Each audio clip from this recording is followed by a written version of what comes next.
Good morning everyone. সকাল সকাল একটা মিনি ব্লগ নিয়ে চলে এসেছি। আজকের মিনি ব্লগটা হচ্ছে আমার ছেলেকে আমি স্নান করিয়ে খাইয়ে দেবো। এই ব্লগটা আজ আমি তোমাদের সাথে শেয়ার করছি।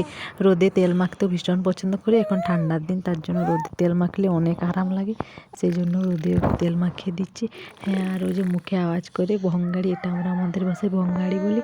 তোমরা তোমাদের ভাষায় কী বলো সেটা অবশ্যই কমেন্ট করে জানাবে। আজকে ওর খাবারে ছিল খিচুড়ি, সেই জন্য খুব পছন্দ, খিচুড়ি খেতে খুব ভালোবাসে। ওকে আজ আমি খিচুড়ি বানিয়ে দিয়েছিলাম। আর ও নিজে নিজেই খেতে শিখে গেছে, আমার কাছ থেকে কেড়ে ও নিজে নিজে খেতে পাচ্ছে। দেখো তোমরা এবার ওর খাওয়াটা। বুবলু সোনা কত খাচ্ছে গুপ গুপ করে। আর ক্যামেরার দিকে আমার মুখটা দেখতে পাচ্ছিল, তার জন্য ক্যামেরার দিকে হা করে তাকিয়েছে, বলছে ভেতরেও মাম্মাম বাইরেও মাম্মাম। এটা আবার কে বলছে? যে গুবলু সোনার আবার খাওয়া হয়ে গেছে। এখন ওকে আমি স্নান করে দেবো। ওকে আমি স্নান করার আগে খাইয়ে দিই, না হলে ওর মুখে আরে ভাত গোটা গায়ে করে শুঁকড়ি হয়ে যায়। তার জন্য ওকে এখন আমি স্নান করে দিচ্ছি। Tata bye.